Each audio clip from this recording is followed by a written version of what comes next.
Ya, ve, casi. Cometemos el error de no grabar. ¿Y qué les daba mañana? Bueno, ahora sí. Entonces decía, vamos a ver la parte de didáctica de la especialidad partiendo de la competencia construir interpretaciones históricas. Cuando decimos construir interpretaciones históricas, no estamos hablando del enfoque de contenidos, estamos hablando del enfoque complejo de competencias. Porque no solamente para que construya interpretaciones históricas yo voy a lograr que el niño o niña, en este caso joven adolescente, retóricamente repita lo que leyó en un libro, retóricamente repita lo que escuchó de la explicación del profesor, o retóricamente describa lo que escribió, lo que se acuerda que estudió de su cuaderno o libro. No.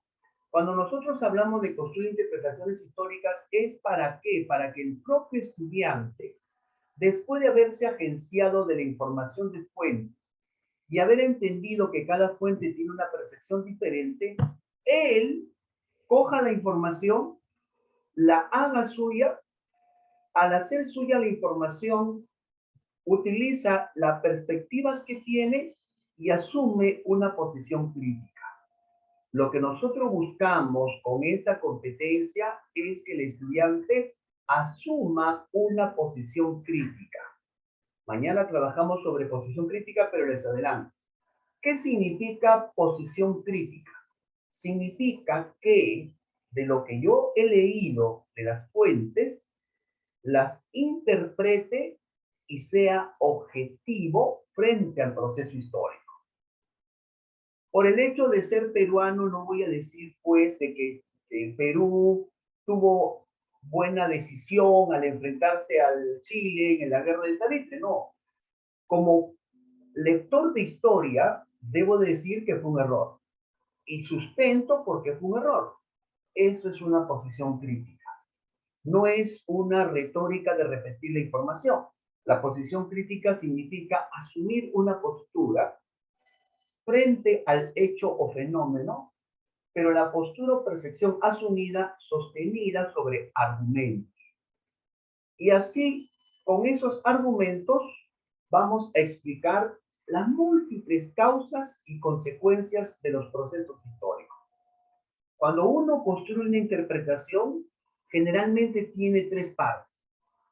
La parte causal, la parte del desarrollo del hecho y la parte de la consecuencia de los hechos o acontecimientos. Toda construcción de interpretaciones históricas empieza por eso. Para lograr que el estudiante desarrolle esta competencia, tiene que combinar, decíamos, tres capacidades. Interpreta críticamente fuentes diversas. ¿Qué significa interpretar críticamente? Dar lectura a la fuente, hacerla suya, buscar argumentos en ella y poner frente al problema el entendimiento coherente y razonable y lógico que pueda darle la información. Interpretar fuentes diversas, han venido casos sobre esto, es ubicarla en el contexto. Las fuentes bibliográficas, algunas de ellas que dan información sobre el desarrollo del imperio de los incas Tahuantinsuyo, son por ejemplo de la de Francis, son por ejemplo la de Waldemar Espinosa Soriano, son por ejemplo la de María Rostorowski, que han hecho una recopilación de las crónicas pretoledanas, toledanas y posttoledanas. Pero para que ellos describan o construyan interpretaciones y explicaciones en sus libros, Tahuantinsuyo, la de María Rostorowski, por ejemplo, ellos han tenido que entenderla en el tiempo en el cual se escribió, entenderla en el tiempo del cual sucedieron los hechos, para recién poder crear una explicación más exacta de lo que ocurrió. Ellos han tenido que haber primero analizado hasta qué punto las crónicas que explican la historia de los incas se sostenían para defender el interés de los españoles invasores o se acercaban más a la verdad. Entonces, ¿qué han hecho estos historiadores?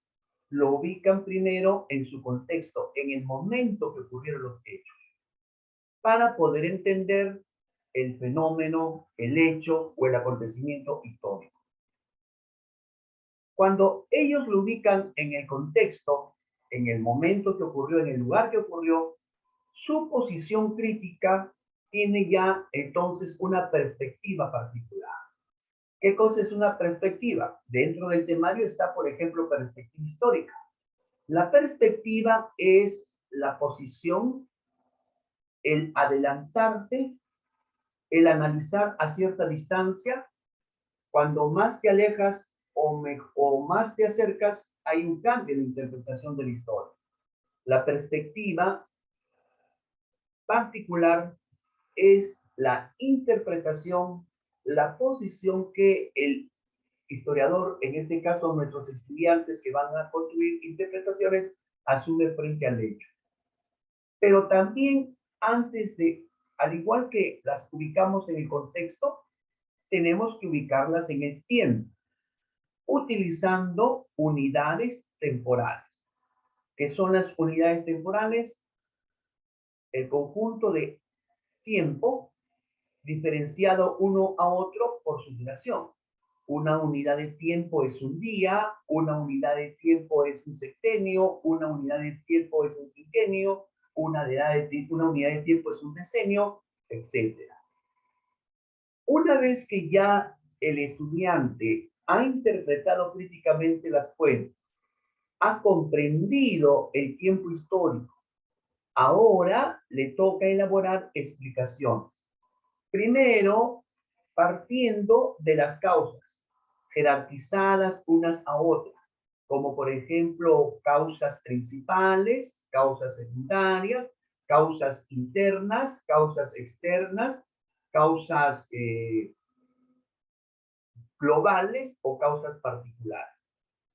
Una vez que ellos han jerarquizado la causa, desarrollan, explican en qué consiste el proceso y finalizan explicando, describiendo, interpretando las consecuencias de esos hechos o acontecimientos. Entonces, esas son las tres capacidades que nos explican la construcción, interpretación del hecho o acontecimiento histórico. Esta competencia construye interpretaciones históricas que hoy estamos viendo la parte de didáctica para el aprendizaje o la construcción de interpretaciones históricas, nos habla del pensamiento histórico y la conciencia histórica. Está en el temario. ¿Qué es el pensamiento histórico? El pensamiento histórico es la postura del historiador para poder definir, explicar o construir el cómo sucedió el proceso histórico. Pero para ello va a interpretar fuentes y va a generar narrativas, relatos o explicaciones históricas. El pensamiento histórico es mi agencia de información, la hago mía, la interpreto y redacto una narración o redacto un relato o redacto una explicación. Cuando hablamos de narración histórica, nos referimos a describir tal como esto sucedió en el contexto del tiempo y el espacio o lugar. Un relato es la descripción de acontecimientos o hechos utilizando fuentes interpretadas desde una perspectiva del pensamiento crítico.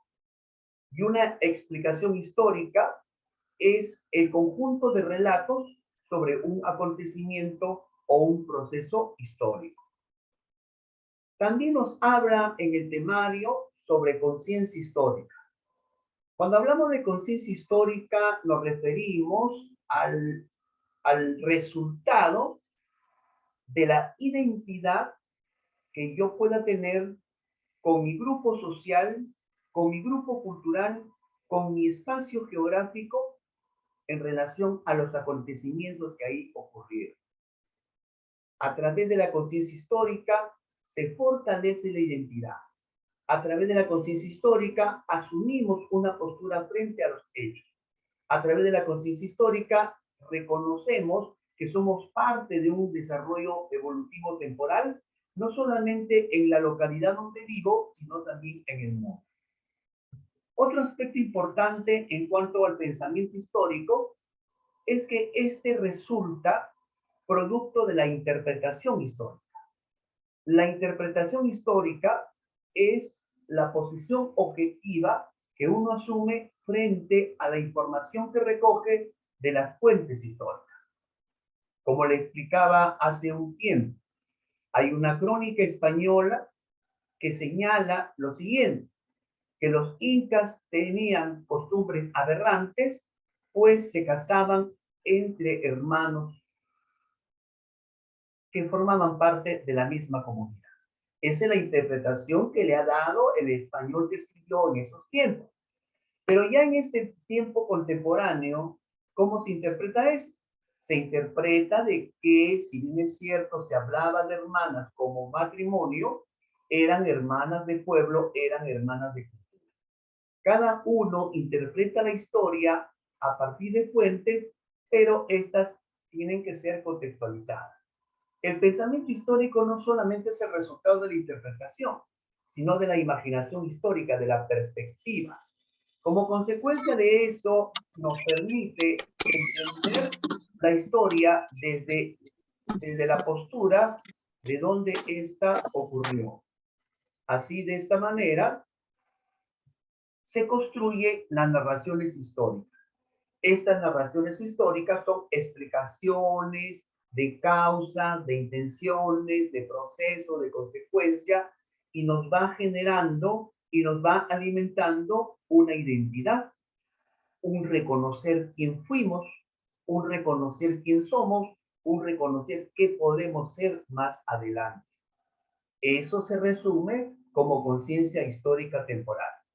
Tener conciencia histórica temporal es ubicar la existencia social en el tiempo, pasado, presente y futuro, para entender que se pueden producir cambios y continuidades, que se puede presentar temporalidades humanas de lo que ocurrió, de lo que está ocurriendo y de lo que ocurrirá.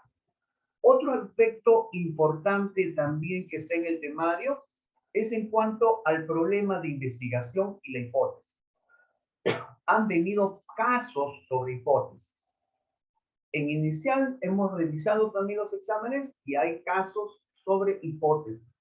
En primaria se han revisado los exámenes, también hay casos sobre hipótesis.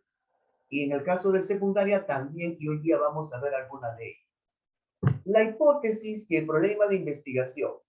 ¿Por qué estos dos temas están ahí en el temario de ciencias sociales?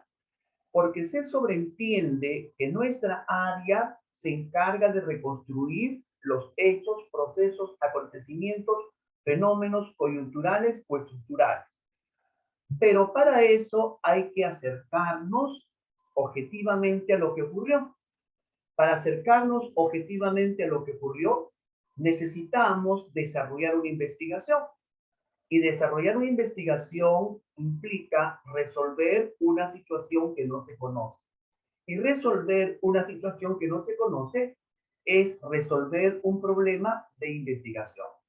Por eso dice, ¿no?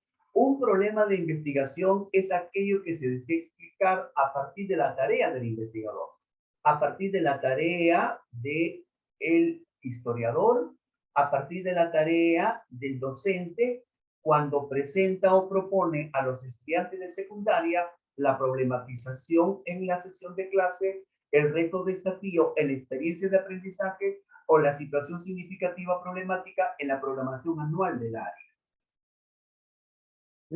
El problema de investigación es una tarea, es un problema que se vincula a la finalidad que tiene el investigador.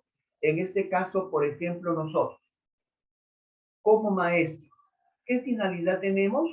Lograr que los estudiantes alcancen el propósito de la clase.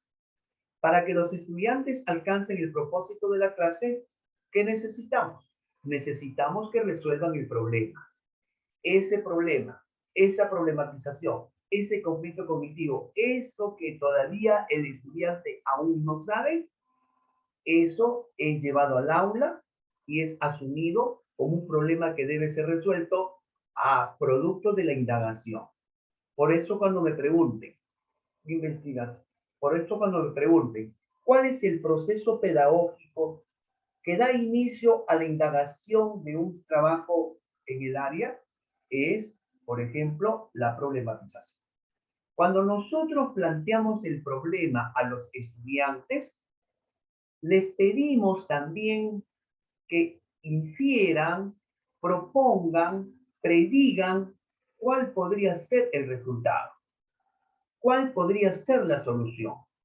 Cuando el estudiante predice, cuando el estudiante propone una posible solución o una posible respuesta, a eso se llama hipótesis. La hipótesis se puede definir como la predicción, la explicación provisoria, o sea, la que se espera que sea, la que se cree que sea, mientras no sea contrastada, que está estructurada por dos o más variables. Por esa razón, el problema pregunta es anterior a la hipótesis respuesta. Y nosotros buscamos llegar a esa hipótesis respuesta alcanzando el propósito de la sesión de clase. Es por esa razón que cuando se hace una investigación, por ejemplo, se plantea el problema en interrogante, se plantean las hipótesis generales y particulares, se plantean los objetivos, el objetivo principal y los objetivos secundarios, para poder llegar, en este caso, a demostrar la veracidad de la hipótesis planteada.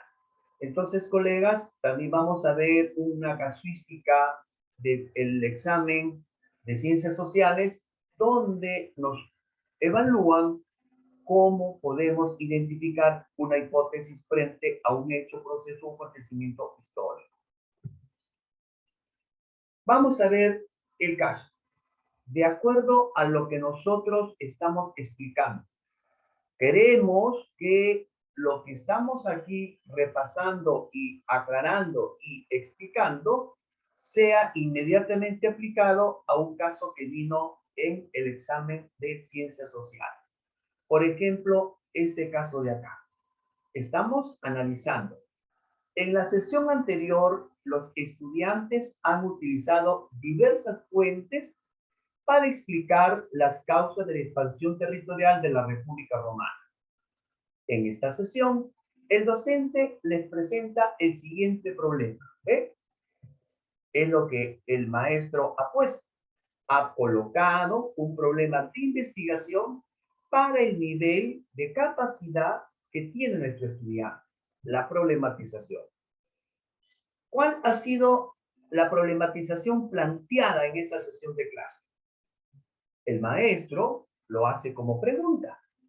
¿Por qué la República Romana experimentó un crecimiento demográfico durante este periodo? Ese es el problema de investigación de la sesión de clase. Esa es la problematización, el reto, desafío, parte de la situación significativa de la experiencia de aprendizaje. Y continuamos. A continuación, pide a los estudiantes que elaboren hipótesis. ¿Ve? Hipótesis. Justamente decimos, ¿qué le está pidiendo a los estudiantes? Que predigan, que den una aproximación de respuesta o que propongan una posible respuesta-solución, en este caso, a este problema de investigación para ellos. ¿Cuál de las siguientes propuestas? A continuación, pide a los estudiantes que elaboren hipótesis sobre las causas que explican el crecimiento demográfico de la República Romana. Por ejemplo, cuando usted desarrolla su clase del área de ciencias sociales, primer paso didáctico, ¿cuál es? problematizar, ¿cierto? Ese es el primer paso didáctico, problematizar. Una vez que usted problematiza, también se hace en comunicación, también se hace en ciencia y tecnología. Una vez que usted ha problematizado, busca que los estudiantes propongan hipótesis, propongan soluciones y se organicen sus acciones para poder alcanzar a ese propósito. Una vez que se ha planteado la hipótesis, ¿qué hacen los estudiantes de acuerdo al enfoque de ciudadanía activa? El segundo paso. Hacen la revisión de información, hacen la contrastación de textos, hacen la indagación, hacen el análisis para poder comprobar, consolidar la hipótesis que algunos la han planteado de manera más exacta. Eso que está aquí en este caso, eso lo hacemos en la sesión de clase. Eso lo hacemos a través de la secuencia didáctica del enfoque de ciudadanía activa, problematización, análisis y toma de decisiones. En este caso, el maestro le pide a los estudiantes que elaboren hipótesis sobre las causas que explican el crecimiento demográfico de la República Romana. ¿Cuál de las siguientes propuestas de los estudiantes evidencia la elaboración de una hipótesis en relación al problema planteado por el docente? Entonces, si me dicen cuál de los estudiantes evidencia una hipótesis, voy a leer si Inés predice por qué ha ocurrido ese crecimiento demográfico o Margarita predice por qué ha ocurrido ese crecimiento geográfico o Santiago predice por qué ha ocurrido ese crecimiento demográfico. Vamos a leer la hipótesis de Santiago, porque se supone que la hipótesis de Santiago tiene que explicar, tiene que responder ese problema de investigación que se ha llevado al aula de clase. Santiago dice, según un especialista en historia, el crecimiento demográfico de la República Romana generó la expansión territorial de las ciudades y la creación de otras nuevas. Por eso el estilo arquitectónico de Roma se expandió en varias partes. En el comentario de Santiago hay dos cosas. Uno, no plantea ninguna hipótesis. Y dos, es una respuesta incoherente al problema que se está resolviendo. Esto, ¿qué me permite entender a mí? Ahí les mando un tip. ¿Qué me permite entender a mí? Que en las casuísticas casi siempre hay tres tipos de alternativas. La alternativa que nada tiene que ver con el caso, como es, por ejemplo, la postura de Santiago, porque él está respondiendo a otras cosas, el estilo arquitectónico. ¿En qué parte de la casuística de la pregunta habla de estilo arquitectónico? En ninguna parte, pero él lo menciona. Esa incoherencia me demuestra que siempre en toda casuística hay una respuesta incoherente y yo lo tengo que identificar. Ahora leamos la respuesta de Margarita. Son diversas las fuentes históricas que confirman el crecimiento demográfico de la República Romana. Hasta ahí Margarita está respondiendo en parte a la pregunta problema. Porque la pregunta problema dice, ¿por qué la República Romana experimentó un crecimiento demográfico de este periodo? Y su respuesta está encaminada por ese rumbo. Margarita dice entonces, confirman el crecimiento de la República Romana. Yo encontré información sobre los últimos censos realizados por la República Romana y según ellos, el número de ciudadanos fue aumentando. En las dos primeras líneas, Margarita, disculpen el término de repente, pero para entenderlo, nos endulza, nos llama, nos jala y nos dice, por aquí es la respuesta. Pero después del punto seguido, ya nos habla de otra cosa. Algo más, otro tip. No solamente en las casuísticas vamos a encontrar respuestas incoherentes, sino que también en las casuísticas vamos a encontrar respuestas distractoras. Lo que propone Margarita, hecho lógicamente por los del ministerio, es para distraer mi atención. Y si yo leo hasta el primer punto seguido de Margarita, tiene razón lo que está haciendo, pero después de ese punto seguido cae en incoherencia. Entonces, si no es Santiago porque su respuesta es incoherente, si no es Margarita porque su respuesta distractora le logré entender que no era, evidentemente que es Inés. Porque les digo nuevamente, siempre vamos a encontrar, o casi siempre, tres alternativas. La incoherente, la distractora y la correcta. Entonces se supone que nos falta Inés la correcta. Vamos a ver qué dice Inés. Muchos territorios se anexaron a la República Romana debido a sus conquistas militares. Ello implicó que las poblaciones conquistadas pasaran a tomar parte de su dominio. Por eso yo considero, ahí está su hipótesis recién, yo considero, o sea, una posible respuesta, yo considero una predicción, yo considero y creo lo que puede ser la solución, que el crecimiento demográfico fue consecuencia de esas conquistas. Clarito está que es un hipótesis. Entonces, colegas, leyendo este caso, vamos a recordar para el examen tres cosas. Lo primero, en casi todas las casuísticas vienen tres alternativas, una incoherente, otra distractora y otra correcta. Dos, ¿qué debo de tener presente? De cuidarme, no caer en la alternativa distractora, más que caer en la alternativa incoherente. Primero, identifico quién es la distractora. Ese es lo segundo. Lo tercero, en una sesión de clase de ciencias sociales hay tres procesos didácticos. Problematización, ahí está. Análisis, ahí también está. Y toma de decisión. Entonces, esa es la secuencia didáctica del área de ciencias sociales. Y por último, siempre hay que tener presente en casuísticas como estas que el estudiante es el protagonista. Y si hablamos de construcciones interpretadas, si hablamos de la competencia construir interpretaciones históricas, siempre hay que tener en cuenta que esta interpretación parte de la interpretación de las fuentes que el estudiante utiliza. ¿De acuerdo? Entonces acá hemos analizado un caso sobre problemas de investigación y o hipótesis. Está en el temario, por si acaso. Revísenlo. ¿Qué se busca cuando nosotros planteamos el problema? Que el estudiante haga la hipótesis como la hipótesis respuesta. Una vez que el estudiante hace la hipótesis respuesta, ahora el segundo paso, ¿cuál es? El segundo paso es que analice la información que tenga. ¿De dónde sacará esa información? De las fuentes diversas.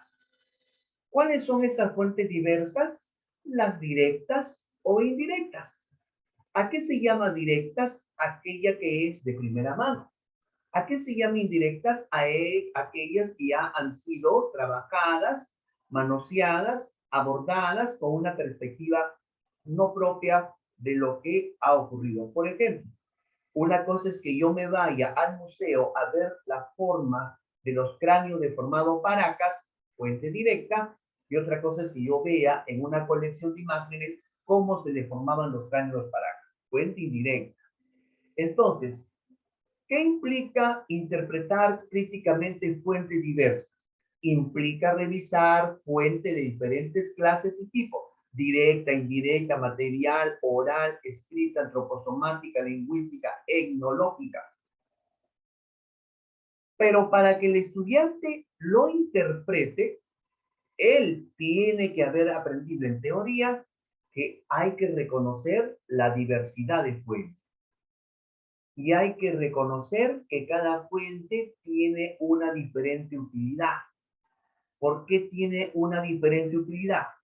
Porque aborda el hecho o proceso histórico de acuerdo a la perspectiva de quien lo interpretó, a la perspectiva de quien recogió la información. Ese es uno.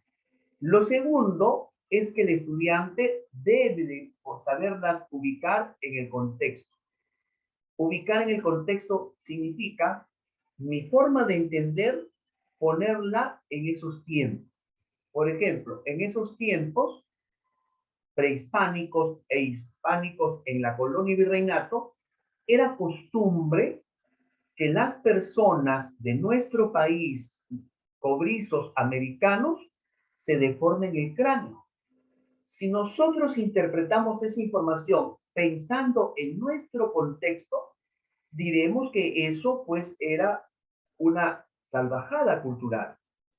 Pero si nosotros nos colocamos en el tiempo de ellos, vamos a entender mejor la información. Eso es ubicarla en su contexto. Y además, el tercer paso para interpretar críticamente fuentes diversas es que hay que comprender la información de manera crítica. ¿Qué significa de manera crítica? Lograr que el estudiante interiorice la información, asuma una posición frente a ella y frente a su uso, para que así de esa manera la información recogida de la fuente interpretada refleje una perspectiva particular. ¿A qué se llama perspectiva particular? A la posición que el estudiante asuma cuando hace el análisis, hace la revisión, hace la discusión de las fuentes que está utilizando para comprobar la hipótesis frente al problema o la problematización o problema de investigación. Así, de esta manera, el estudiante también logrará entender que la interpretación de fuentes tiene diversos grados de fiabilidad. Algunos lo han interpretado de manera subjetiva porque no han sabido manejar ni recoger información adecuada de las fuentes, mientras otros han hecho una interpretación objetiva, haciendo pues un recojo, una interpretación más exacta, y para ello han tenido que recurrir a múltiples fuentes.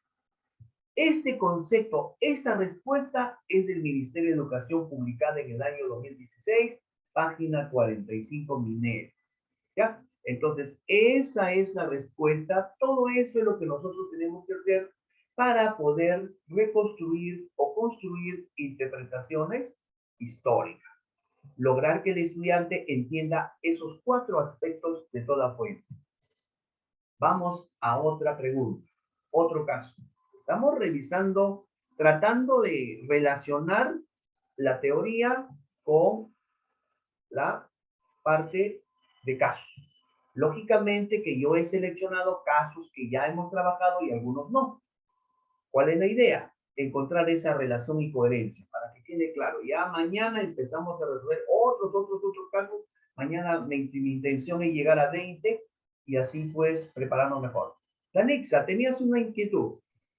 Sí, profesor, buenas noches. En el caso anterior, la respuesta no sería Inés, ya que está manifestando una causa y Claro, una Inés consecuencia de sería. incremento, ¿sí?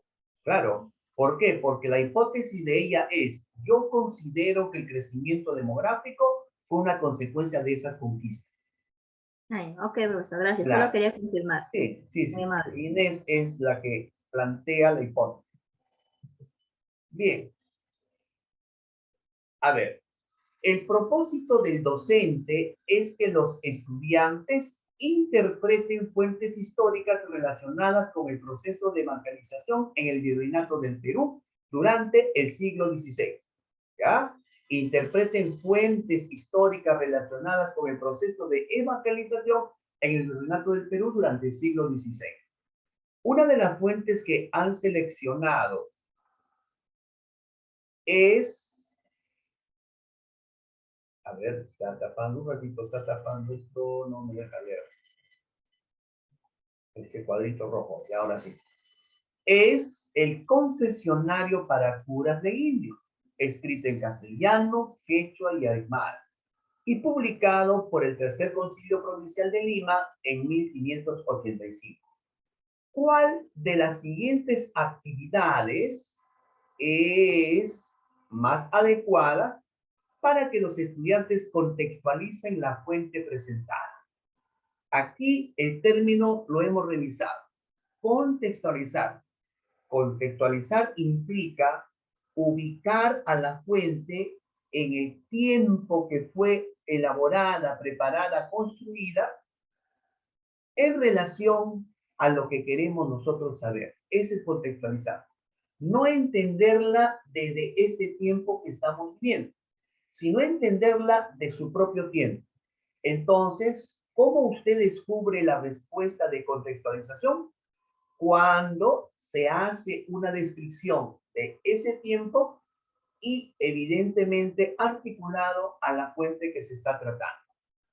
Vamos entonces a ver cuál es la alternativa que responde a esto. Pedir a los estudiantes que recaben información acerca de los objetivos del proceso de localización en el Virreinato del Perú durante el siglo XVI. Luego solicitarle que explique por qué los religiosos escribieron el documento en tres lenguas. Por último, pedirle que indiquen en qué ocasiones los embarcadizadores enviaron el documento. Esa es una alternativa. Vamos a leer la B.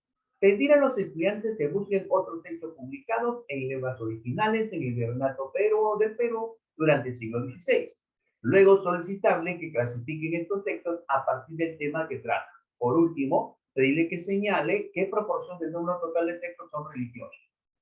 Esa alternativa B, evidentemente que no es coherente con el caso que nos están pidiendo. En el caso que nos están pidiendo, nos piden contextualizar una fuente particular. ¿Cuál es esa fuente particular que tenemos que contextualizar? El confesionario para cura de indios. En cambio, la B dice, se le pedirá a los estudiantes que busquen otros textos publicados en lenguas originales, después que clasifiquen por temas y por último que señalen la cantidad de textos cuál de ellos son religiosos. O sea, la letra B está desvirtuada. No corresponde al caso que se está presentando, no corresponde o no se relaciona a lo que se quiere responder ante esa pregunta. Descartada la B. Me da la sensación que es la alternativa incoherente que en toda casuística hay. Entonces entiendo de que la C o es la correcta o es la distractora. Vamos a ver si la C es la correcta o la distractora. Pedir a los estudiantes que recaben información acerca de cómo se organizó el proceso de evangelización en el Virreinato del Perú durante el siglo XVI. Y el caso me está hablando de eso, ¿de acuerdo? Del proceso de evangelización del Virreinato del Perú. Miren la línea 2. El proceso de evangelización en el Virreinato del Perú. Pedir a los estudiantes que recaben información acerca de cómo se organizó el proceso de evangelización del Virreinato del Perú durante el siglo XVI. Hasta ahí me está convenciendo. Luego, porque tiene coherencia con el caso. Luego, solicitarle que indiquen por qué el uso del quechua y aymara fue importante en el proceso de evangelización. ¡Wow! A nosotros no nos están preguntando sobre el uso del quechua y el aymara. A nosotros nos están preguntando por el confesionario para cura de indios escrito en quechua y aymara. Ajá, parece que es más que la respuesta la distractora. Por último, pedirle que explique cómo la labor de los evangelizadores contribuyó a la preservación de esta lengua. Por ende, podemos decir que la alternativa C es la distractora. Si ya tenemos la incoherente, que es la D, la distractora, que es excelente, claro, perfecto, muy bien, Danitza, entonces, lógicamente que por descartes, aunque nunca vaya esta técnica de descartes, es la A. Pero demostremos por qué la A nuevamente. Pedir a los estudiantes que recaben información acerca de los objetivos del proceso de evangelización en el virreinato peruano durante el siglo XVI. Eso está en las dos primeras líneas del caso. Luego solicitarle que expliquen por qué los religiosos escribieron el documento, o sea, el confesionario de cura de indios, en tres lenguas. Por último, pedirle que indiquen en qué ocasiones los embarcadores emplearon el documento. Y eso es lo que nos pide la pregunta de este caso. ¿Cuál de las siguientes actividades es más adecuada para que los estudiantes contextualicen la fuente presentada? Ahí lo van a contextualizar, claro, cuando ellos averigüen cuál es el objetivo del proceso de marcarización, para que tenga sentido por qué elaboraron ese libro. Alternativa A. Otro tema importante que está en nuestro temario de ciencias sociales es en relación al tiempo histórico relacionado a la competencia construye interpretaciones históricas. La segunda capacidad que se trabaja ahí es comprender el tiempo histórico. Cómo hacemos una medición del paso del tiempo en una convención o en un comportamiento social humano. A través del tiempo histórico vamos a reconocer la duración de los procesos, la duración de los hechos, incluso la simultaneidad. Simultaneidad, ya lo hemos entendido una vez, queremos entenderlo nuevamente, es que dos hechos diferentes que ocurren en distintos lugares ocurren en el mismo tiempo. Pero también hacer uso de comprende el tiempo histórico es comprender y explicar los cambios y permanencia. Los cambios y permanencia. ¿Qué será cambio y permanencia? Ahorita lo vamos a explicar y vamos a presentar algunos casos que tienen relación con eso.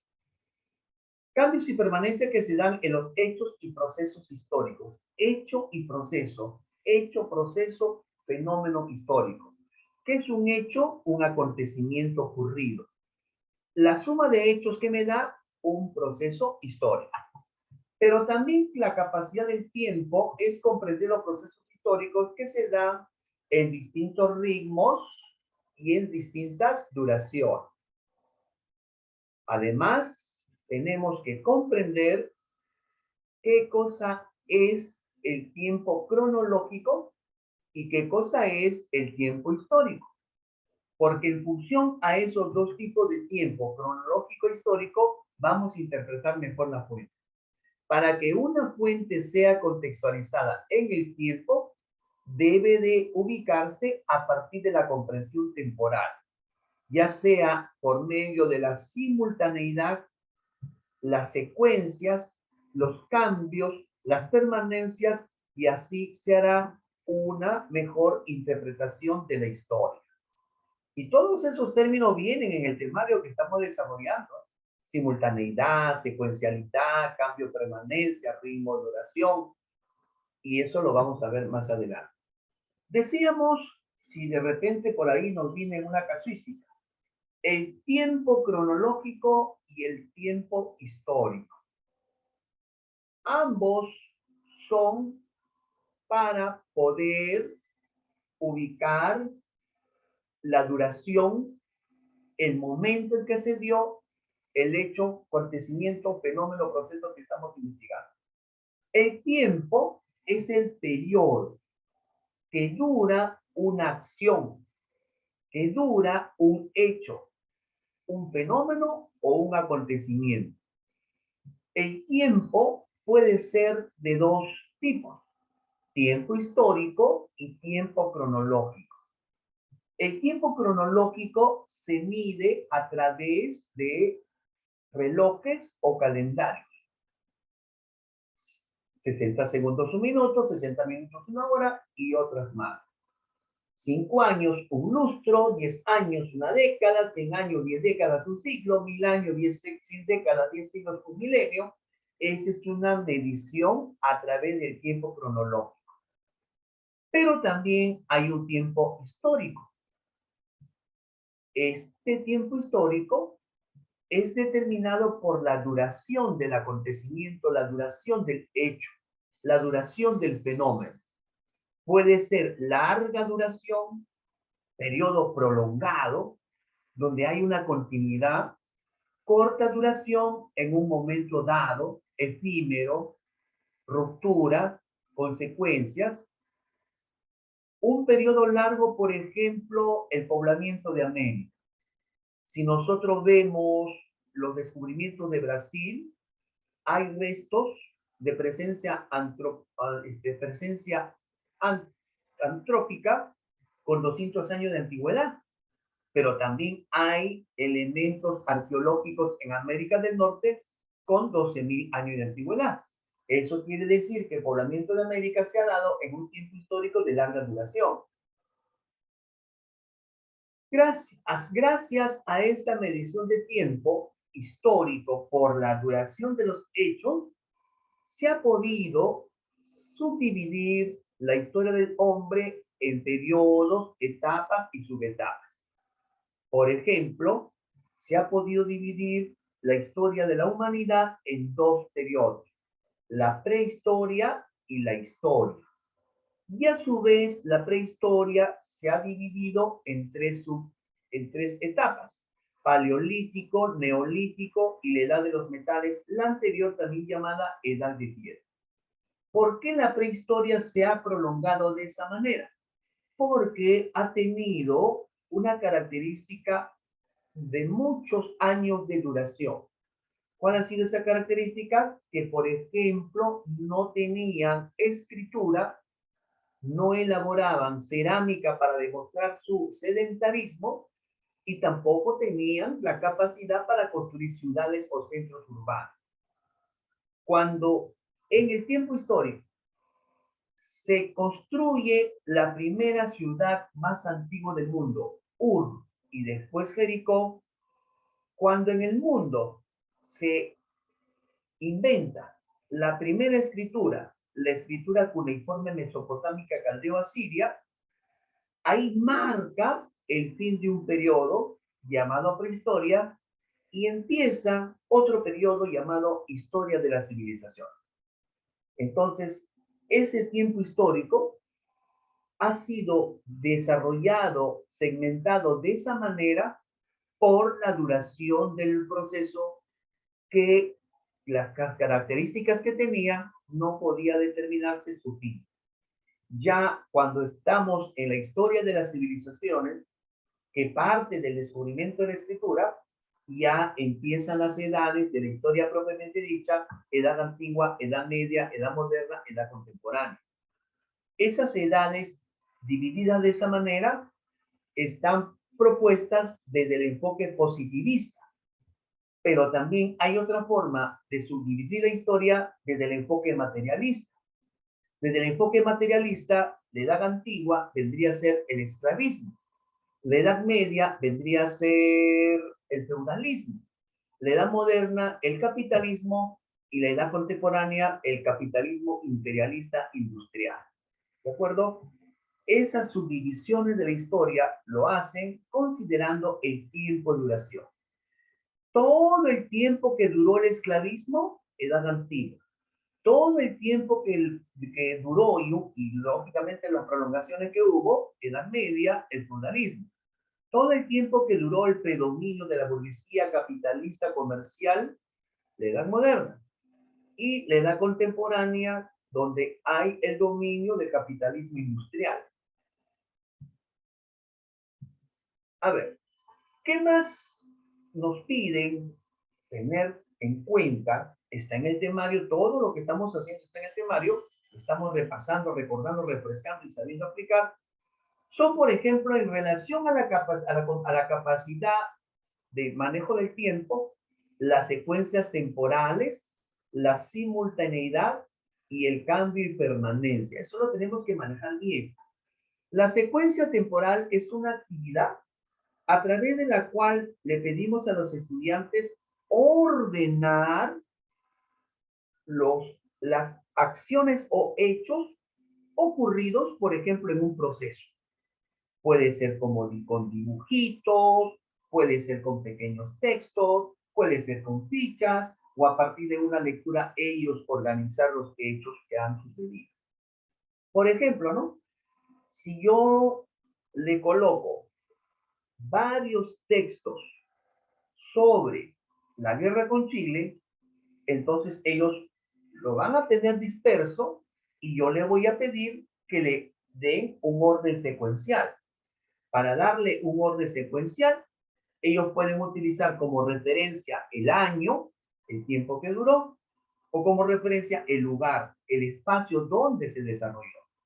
Por ejemplo, le doy, ¿no? Batalla de Arica, 7 de junio de 1880, combate de Angamos, 8 de agosto de 1879, toma de Lima, enero de 1881, etcétera. Entonces, cuando ellos van ordenando los textos, considerando las fechas, le están dando una secuencialidad. O de repente le pongo dibujos o imágenes, por ejemplo, de la batalla de San Juan, de la expedición Lynch, de la batalla de San Pablo en Cajamarca, el Tratado de Ancón, el bloqueo de Iquique, la batalla de San Francisco o Alto de la Alianza en Tacna. ¿Para qué? Para que ellos le den un orden lógico. Eso se llama secuencias temporales. Cuando el estudiante ordena los hechos, acontecimientos de un proceso de manera secuencializada, ordenada, cronológicamente, valiéndose de su lógica y su propia experiencia. Esa es una secuencia temporal, ¿de acuerdo? Entonces, si hay una casuística sobre esto, ya tenemos una idea un poco más ordenada. La simultaneidad, ese es un término que han venido varias preguntas que sí lo vamos a recordar con facilidad. Simultáneo, vamos, simultáneo en el mismo tiempo. Eso lo llevamos a historia y decimos simultaneidad. En el mismo tiempo sí, pero no en el mismo lugar. Por eso dice aquel del contenido, ¿no? La simultaneidad ocurre cuando dos o más elementos, acciones o hechos que se relacionan coinciden, suceden en el mismo momento. Por lo tanto, son coincidentes en el tiempo. Esa es la simultaneidad. Por ejemplo, mientras en el espacio andino peruano costa norte se formaba la civilización de Caral, descubierta por Uchadi, ¿qué estaba pasando en el mundo oriental? Estaba desarrollándose la cultura egipto. ¿Qué estaba desarrollándose en el mundo europeo en ese mismo tiempo? Las poblaciones que dieron origen a Roma. ¿Qué estaba pasando, por ejemplo, cuando estaba gobernando Tupac Inca Yupanqui o antes del Pachacute? El mundo estaba entrando a la etapa moderna. Entonces, cuando los hechos, acontecimientos ocurren en el mismo momento, pero en lugares distintos, espacios distintos, eso se llama simultaneidad. Por ejemplo, a finales del siglo XVI-XV, ¿qué estaba desarrollándose en el espacio andino? El imperio del Tahuantinsuyo. Si el Tahuantinsuyo estaba en el mundo andino peruano en ese mismo tiempo, ¿quién estaba en Mesoamérica? La cultura azteca. ¿Ves? Esa es una simultaneidad. Son hechos relacionados porque ambos son civilizaciones, están desarrollándose en el mismo tiempo, pero en diferente lugar. Eso se llama simultaneidad. ¿De acuerdo? El otro término que tiene que ver con el tiempo es el cambio y permanencia. Cambio y permanencia. Por ejemplo, acá. Trabajo forzoso, cambio y permanencia. Aspectos en lo territorial. A partir de 1974, la ley de comunidades nativas permite la titulación de tierra para asentamientos indígenas que vinieron a llamarse comunidades nativas. Antes no había eso. No se reconocían las comunidades nativas para titular la tierra. Perfecto. Entonces hubo un cambio a favor de ellos, sí. Pero a pesar de eso, seguían permaneciendo cautivos en los puntos bajo relaciones de servidumbres e incluso de esclavitud. Por ejemplo, el sistema de enganche que hubo a inicio del siglo XX. En 1974 todavía seguía esas permanencias. De eso se trata cambio y permanencia. Dentro de un mismo proceso hay algunas cosas que han sido modificadas, pero hay otras cosas que han trascendido en el tiempo, han trascendido en el tiempo. Es como, por ejemplo, ¿no? El indígena era desconocido para la república que nació. Cuando llega Leguía, en su tiempo, reconoce las comunidades indígenas, pero el abuso, la servidumbre, continuaba sobre ellos. Ahí está la ley de conscripción vial, donde los indígenas estaban obligados a trabajar gratis porque no tenían dinero para poder pagar. O sea, el cambio se da con el reconocimiento de la existencia de la comunidad, pero la permanencia se da porque seguían en servidumbre hasta todavía los años 70, cuando llega el gobierno de las Fuerzas Armadas en la primera etapa de revolución, dirigida por Juan Velasco Alvarado. Eso es un cambio y permanencia. Entonces, hay casuísticas que describen esas situaciones y uno tiene que interpretar. Primero, identifico de qué proceso se trata. Eso es lo primero que hago. Identifico de qué proceso se trata. Ya, se trata de este proceso. Perfecto. Dentro de la descripción del caso sobre este proceso, ¿qué aspectos se nota que permanecen y qué aspectos se van modificando? Eso es un cambio y permanencia. A ver, vamos a ver si nos familiarizamos con un caso. ¿Cuál de las siguientes actividades es más adecuada para favorecer el reconocimiento de cambios y permanencias en relación con la independencia del Perú? A ver, cambio y permanencia. ¿Qué es lo primero que identifico? El proceso que se está relatando o describiendo. Dentro de ese proceso, ¿qué voy a identificar? Aquello que se describe que continúa y aquello que se interpreta que cambia. A ver, vamos a ver. Vamos a la... Primero, pedir a los estudiantes que recopilen información acerca de cómo las reformas borbónicas perjudicaron a determinado grupo de criollos. Luego, solicitarles que organicen esta información en un mapa mental de acuerdo a su carácter político, económico y social. Por último, pedirle que expliquen la relación entre las reformas borbónicas y la causa de la independencia del Perú. Está señalando el proceso de independencia o está describiendo el rol de los Borbones en el proceso de independencia. Bueno, aquí cuando dice, recopilen información acerca de cómo la reforma borbónica perjudicaron a determinado grupo de criollos. Eso es describir una causa. Luego, solicitarle que organicen esta información en un mapa mental de acuerdo a su carácter político, económico, social. Eso se llama multidimensionalidad. Por último, pedirle que explique la relación entre las reformas borbónicas y la causa de independencia del Perú. Ahí no se describe cambios, se describe permanencia, probablemente, pero acá se describe sobre todo el rol, el protagonismo, el desarrollo de las reformas borbónicas en pleno proceso. Letra A pareciera que es incoherente porque se quiere ver el cambio y permanencia. B, primero, pedir a los estudiantes que recopilen información acerca de las posturas separatistas y reformistas en el contexto de la independencia del Perú. Luego solicitarle que elaboren un cuadro comparativo sobre las principales ideas de cada postura. Por último, pedirle que expliquen cuál de estas dos posturas fue más importante para lograr la independencia del Perú. Aquí, mucho más lejos. ¿Por qué? Porque no describe las características que trascienden del proceso y no resalta las modificaciones que hicieron. Aquí nos habla de los precursores separatistas y reformistas, separatistas aquellos que querían el alejamiento total de España, por eso incentivaron las juntas de gobierno, y los reformistas que querían mejoras con España.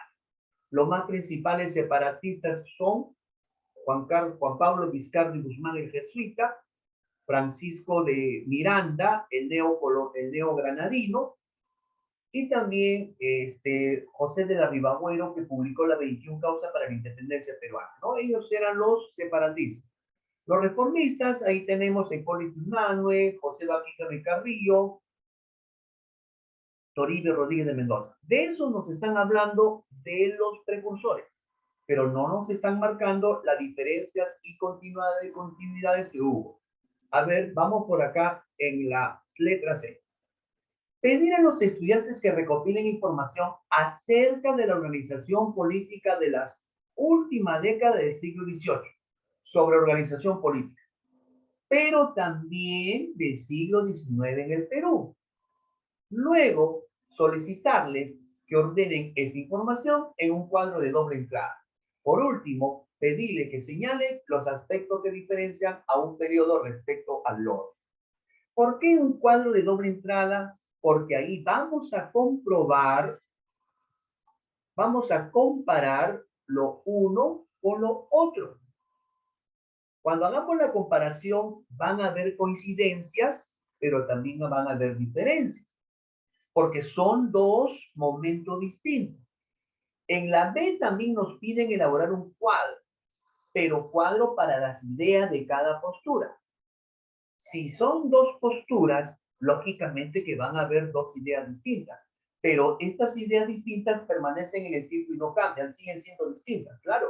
Los reformistas con los separatistas, antes de la declaración de la independencia, ya se manifestaban como entes contradictorios.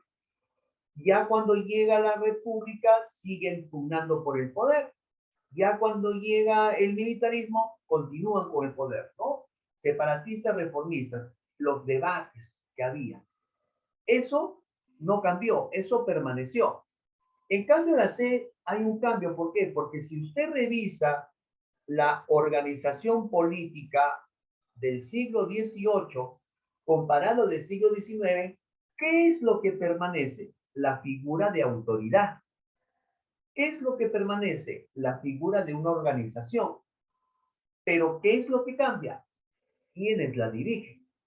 Finales del siglo XVIII, 1700, eran autoridades virreinales.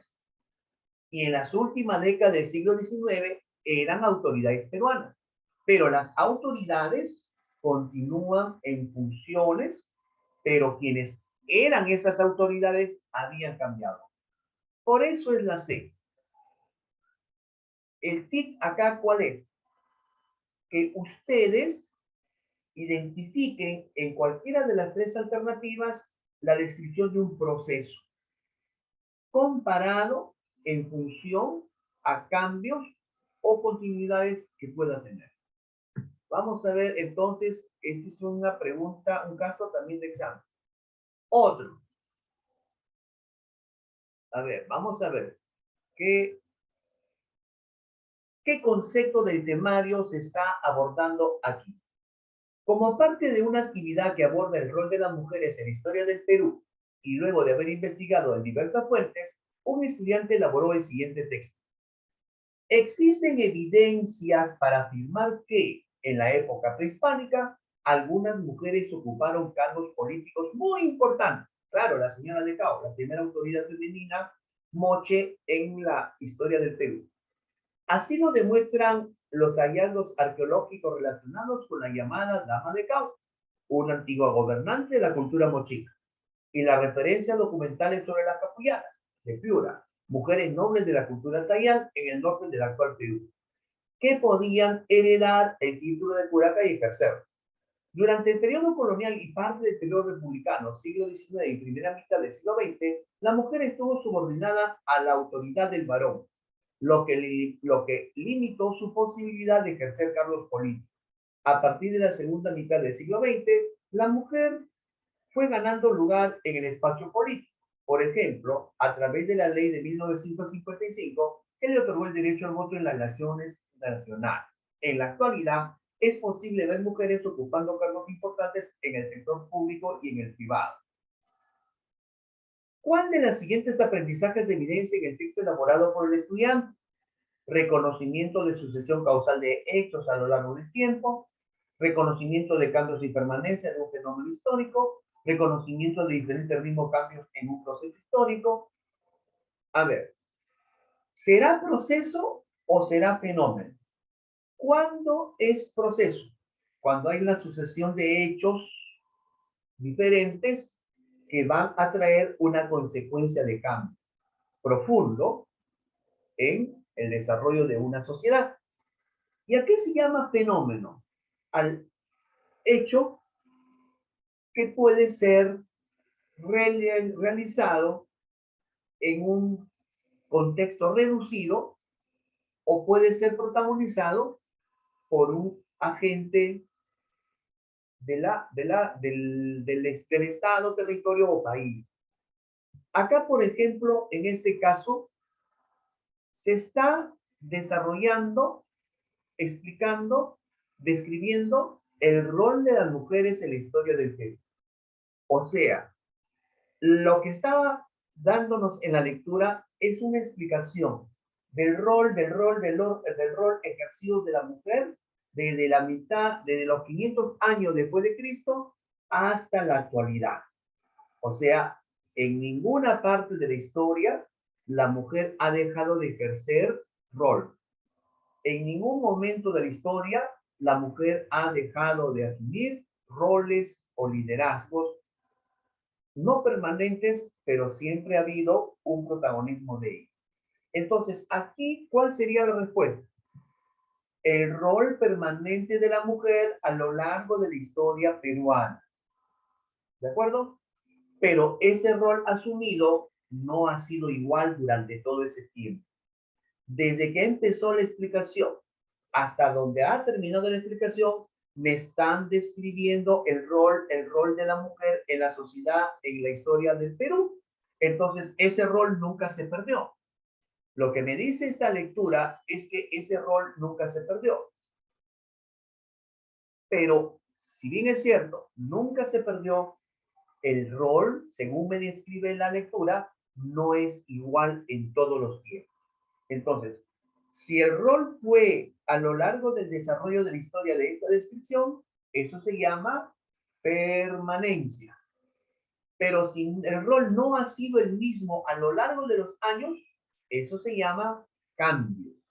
O sea, reconocemos que el rol de la mujer como fenómeno histórico ha sido permanente, según la lectura.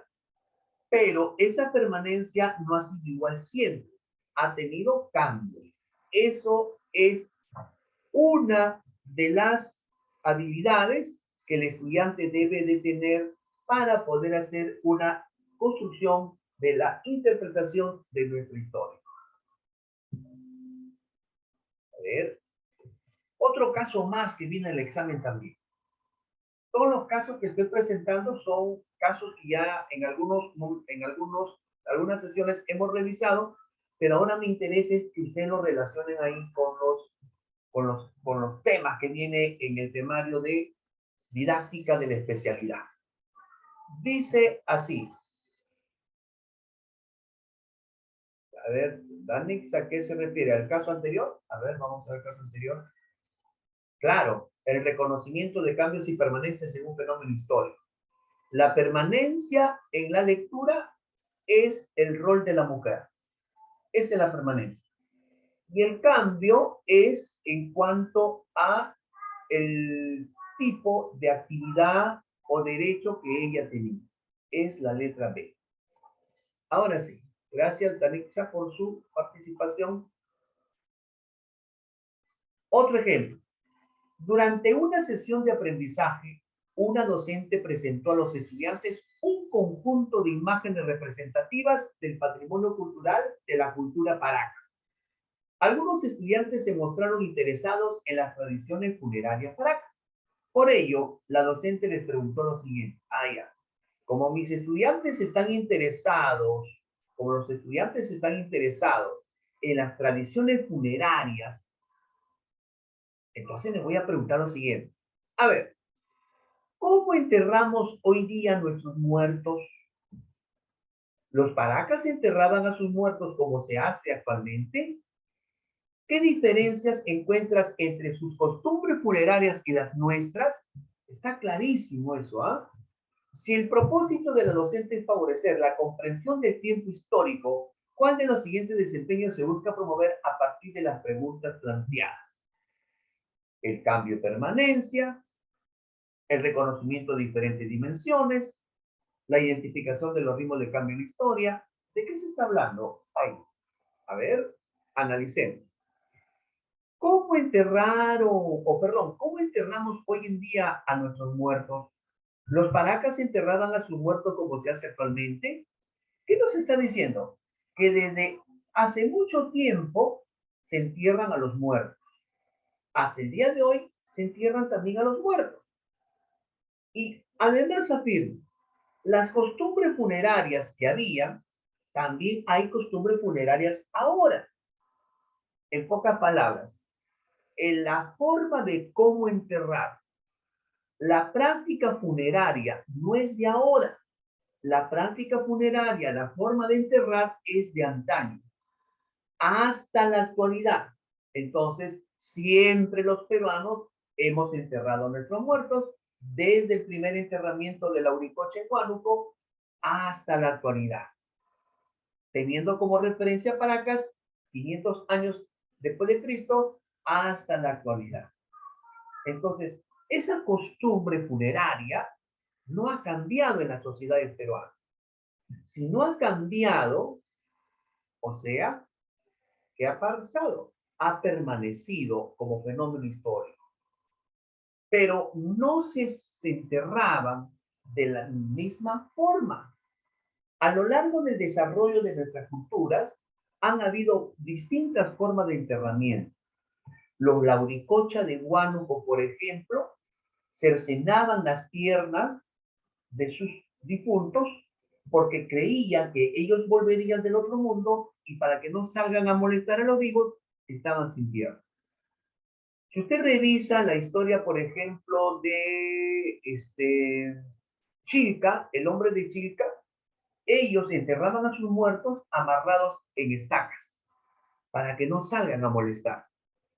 En la cultura lima, enterraban a los muertos mirando hacia el sur, porque la cultura lima tenía como principal deidad a la Cruz del Sur, la Chacana. En el tiempo de los paracas, se enterraban de cuclillas. ¿Por qué se enterraban de cuclillas? Porque entendían que en esa posición fetal llegaron a este mundo y en esa posición fetal se tienen que ir de este mundo. Pero ahora nosotros ya no enterramos de esa manera, enterramos de otra forma. O sea, ¿qué quiere decir? Que las costumbres funerarias se han mantenido, pero de distintas formas de enterrar. Entonces, ¿a eso cómo se llama?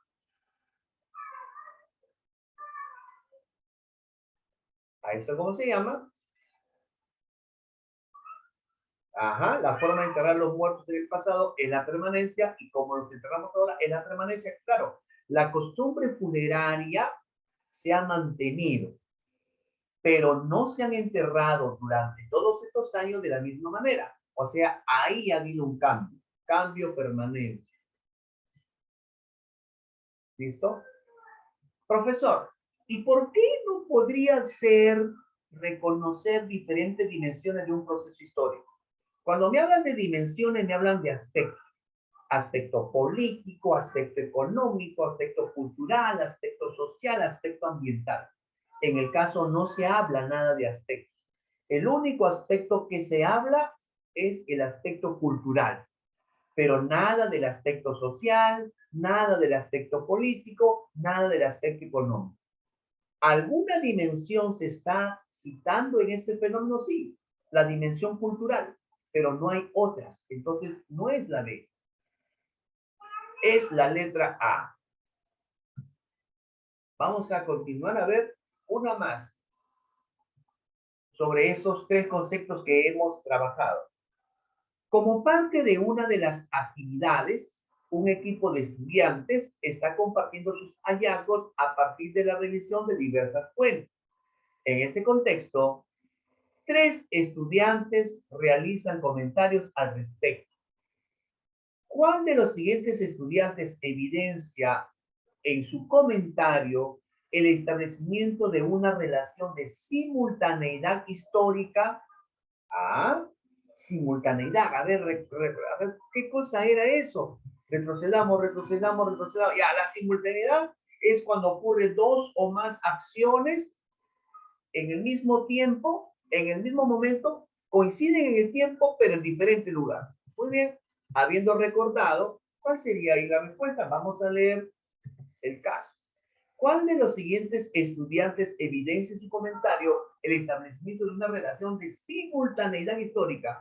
De las tres alternativas, simultaneidad, tengo que encontrar aquella que me relate, me describa dos hechos, dos acontecimientos, dos fenómenos diferentes, ubicados en el mismo tiempo, pero en distintos lugares. José dice, en Lima se organizó el paro general en enero de 1919. En esa época, en Argentina, los obreros también estaban protestando para que su gobierno reconozca la jornada laboral de 8 horas. Lía dice, antes del decreto del gobierno de Pardo en 1919, en el Perú se trabajaba hasta 16 horas. Ahora se dice que solo se debe trabajar 8 horas, pero yo conozco personas que trabajan hasta 2. Sara dice, las protestas obreras de 1886 a favor de la jornada de las 8 horas en Estados Unidos fueron muy importantes. Estas influyeron en la organización de los obreros peruanos a favor de este derecho. Ya, ¿cuál de los tres comentarios hace una descripción de hechos simultáneos?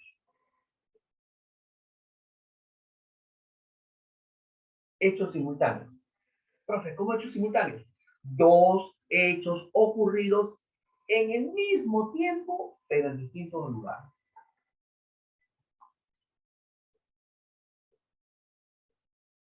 Sara nos está describiendo las protestas obreras de 1886 a favor de la jornada de 8 horas en Estados Unidos fueron muy importantes. Estas incluyeron la organización de los obreros peruanos a favor de este derecho.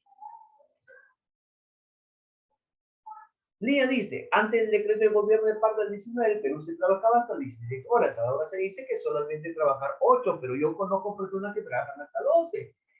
¿Qué está haciendo la pequeña Lía? Un comentario. Sara, una descripción. Pero ¿quién está haciendo o señalando una simultaneidad? José. A ver, ¿dónde está eso? Dice, en Lima se organizó el paro general de 1919. En esa época, en Argentina, ve esa palabrita, ¿no? En esa época, en ese momento, al mismo tiempo, cuando vengan términos así, están hablando de simultaneidad.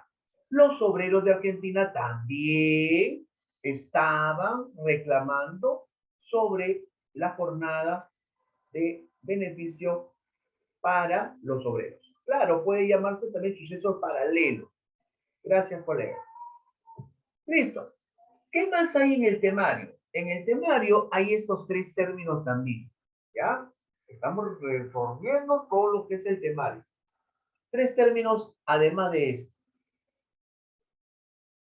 La explicación histórica. ¿Qué cosa es una explicación? Mira, hemos hablado de narración histórica, relato histórico y ahora explicación histórica. La narración histórica es la descripción objetiva de algún hecho ocurrido. El relato histórico es la narración del hecho ocurrido a partir de fuentes. Y la explicación histórica es un ordenamiento configurado de información planteada a partir de una hipótesis para poder llegar a una explicación verdadera, más certera, más precisa de lo que ocurrió. La narración es relatar. Relatar es describir. Y la explicación es demostrar. ¿Ya? La explicación histórica busca demostrar. Te explico sobre el fenómeno social de la migración del siglo XX. La explicación histórica, ¿qué haría? La explicación histórica propondría lo siguiente. La ciudad de Lima hoy en día tiene más de 11 millones de personas. ¿A qué se debe esta cantidad de personas? Se debe, ahí viene la hipótesis, se debe a la presencia de miles de migrantes que llegaron a la ciudad en tres distintos momentos. Ahí está la hipótesis. Esto lo señalamos porque según la información, según lo observado, habiendo revisado, o sea, ya están jalando la información desde fuentes, ¿qué están construyendo? Están construyendo una explicación.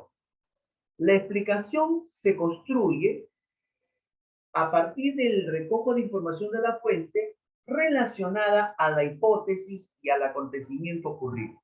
Esa es una explicación histórica. Por eso no es lo mismo un relato, no es lo mismo que una explicación histórica, tampoco una narración. Multicausalidad. Colegas, vamos, ojalá vengan casos con este término, ¿no? Multicausalidad. Han venido, han venido. Espero que también venga en este examen.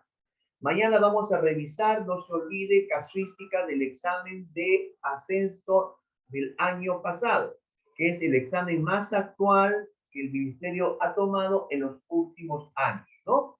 Mañana revisamos el examen de sociales de ascenso 2021 y el examen también de primaria de 2021, que en el área de personal social tienen competencias como la de ahora. Multicausalidad, multi, ¿qué quiere decir? Varios. Causalidad, causas. Varias causas, varios factores, varias razones. Eso es la multicausalidad. Sostiene que un fenómeno siempre cuenta con múltiples causas. La idea de causa, en tanto, refiere al origen o al motivo de algo. La multicausalidad indica que los eventos tienen distintos fundamentos, distintas razones, distintas causales. ¿De acuerdo? Vamos a algunos ejemplos. A ver, la invasión del Tahuantinsuyo fue provocada por una multicausalidad. Una primera causa importante fue la guerra civil. Otra causa fue la ayuda de las etnias rebeldes a favor de los españoles. La otra causa fue la colonización del espacio americano. La otra causa fue la guerra de Panacas y la otra causa también fue el enfrentamiento entre la nobleza regional y la nobleza capitalina. Multicausas provocó ello. ¿De acuerdo? Otro, las causas del fracaso de la era del yuan. La falta de nacionalismo de la burguesía, la poca capacidad administrativa del Estado, el desaprovechamiento del dinero en gastos insignificantes para el desarrollo del país, varias causas. Eso se llama multicausalidad. Causas que provocaron la Segunda Guerra Mundial. El afán expansivo alemán para convertirse en ¿qué? En la potencia imperial del mundo. La amenaza que se sentía en Inglaterra, Francia, por el avance del Estado alemán. Y también otra causa sería el deseo de Alemania de tener el espacio vital y recuperar lo que antes de la Primera Guerra Mundial poseía. Ese es multicausa. Relevancia histórica. La palabra relevancia nos dice muchas cosas. Algo, lo importante, lo resaltante.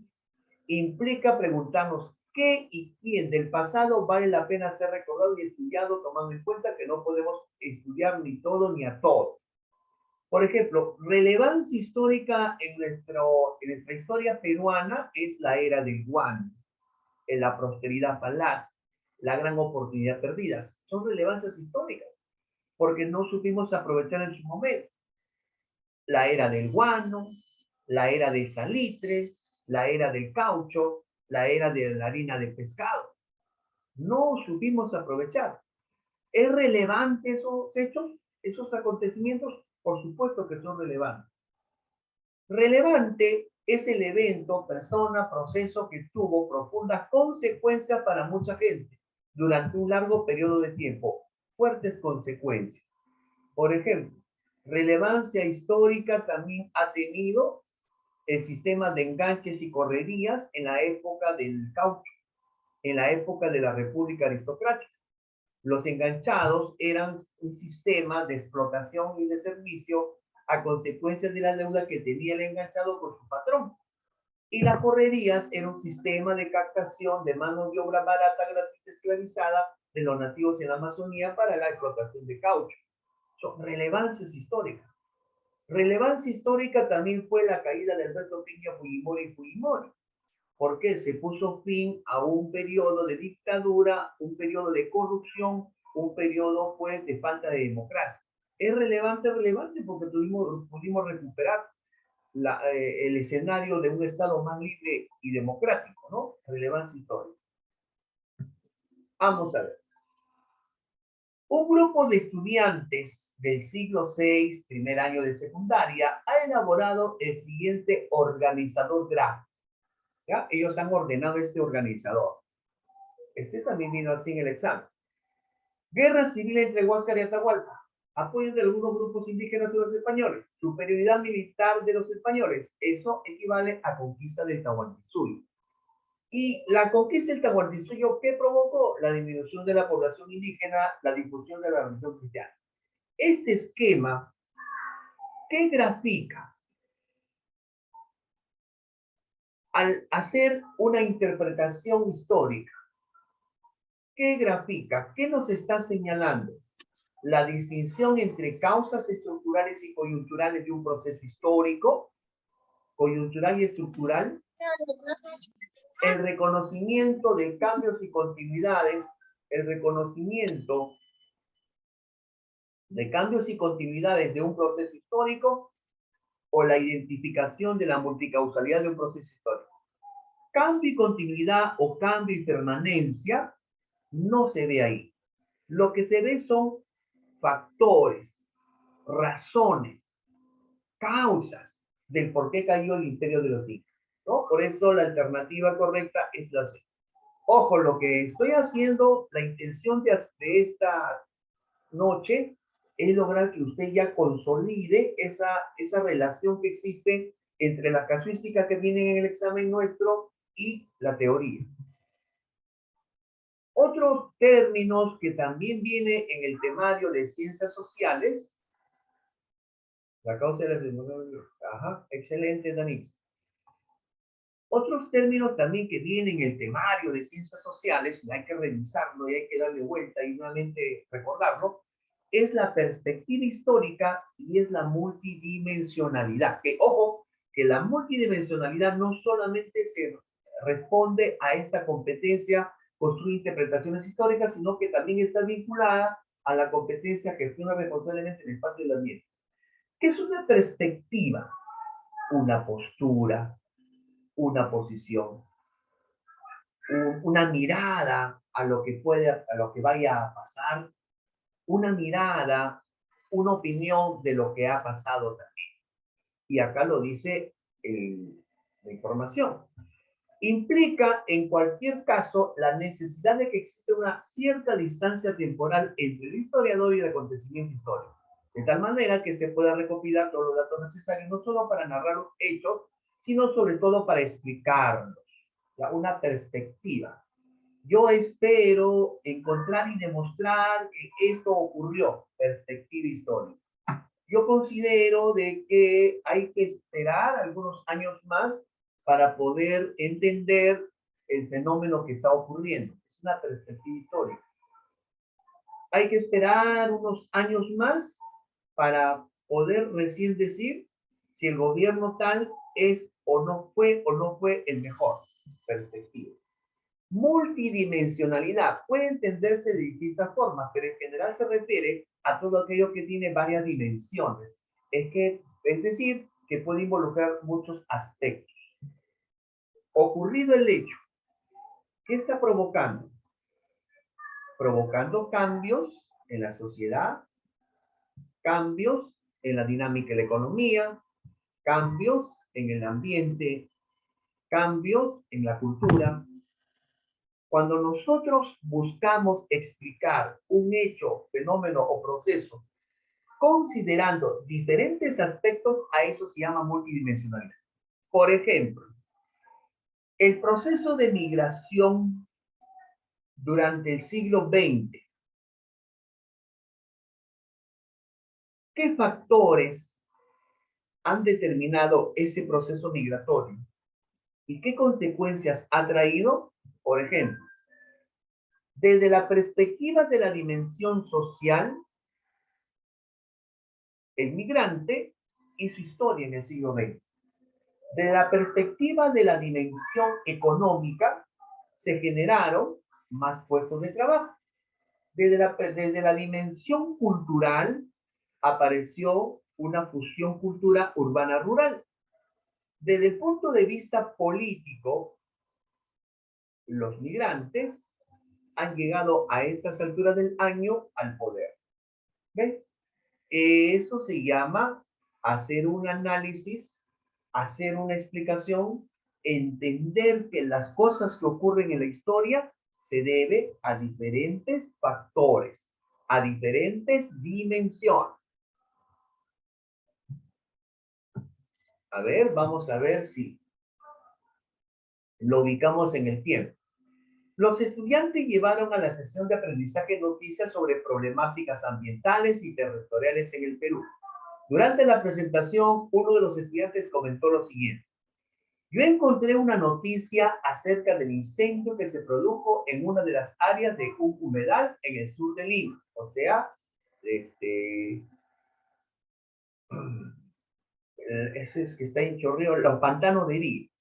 El docente quiere aprovechar la noticia para que los estudiantes analicen dicha problemática considerando diversas dimensiones. Ya justo lo que estamos hablando acá, lo multidimensional en este caso, diversas dimensiones. ¿Cuál de las siguientes actividades favorece el logro de este propósito? ¿Cuál de las siguientes actividades favorece el logro de este propósito? Dice, primero, pedir a los estudiantes que busquen información sobre si el incendio elevó el nivel de contaminación del aire en las zonas aledañas. Luego, solicitarles que expliquen cuáles son las consecuencias de esta contaminación en la población. Por último, pedir que señalen qué medidas ha adoptado las autoridades para evitar que este hecho ocurra, se repita. Primero, dice la ley, pedir a los estudiantes que recaben información acerca del potencial turístico del humedal. Luego, solicitar que indique cuáles son los circuitos turísticos y actividades más atractivas en el humedal. Por último, pedirle que averigüen si alguna de estas actividades han sido afectadas en el incendio, después del incendio. Esta letra B me está describiendo una situación de tipo económico, o sea, solamente toma en cuenta una dimensión.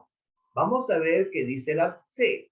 Pedir a los estudiantes que señalen las principales especies que albergan en el humedal. Luego solicitarles que identifiquen las principales hábitats dentro del humedal. Por último, pedirle que busque información acerca de las especies de aves que han sido afectadas en el incendio en el humedal. ¿Qué aspecto está, qué dimensión está investigando? En la letra C, la dimensión ambiental. La que sí tiene varias dimensiones es la A. Primero, pedir que busquen información sobre el incendio, sobre si el incendio elevó el nivel de contaminación. Dimensión ambiental. Luego, solicitarle que explique cuáles son las causas de esta contaminación, cada consecuencia de esta contaminación en la población. Esa es dimensión social. Por último, pedirle que señale qué medidas han adoptado las autoridades para evitar que este hecho se repita. Si hablamos de autoridades, hablamos de dimensión política, ¿de acuerdo? Entonces, en este caso, cuando queremos identificar desde diversas dimensiones, tenemos que encontrar la alternativa que describa lo aspecto político, o el aspecto económico, o el aspecto social o ambiental también. ¿Listo? Muy bien. Último caso. El propósito de un docente es que los estudiantes reconozcan la relevancia histórica de las ideas propuestas por Martin Luther King a favor de los derechos civiles de la población afrodescendiente de los Estados Unidos. Acá este caso nos habla de relevancia. A ver, ¿qué era relevancia? ¿Dónde está relevancia? Ahí está relevancia. Evento, persona, proceso que tuvo profundas consecuencias para mucha gente. Sobre eso nos han preguntado acá.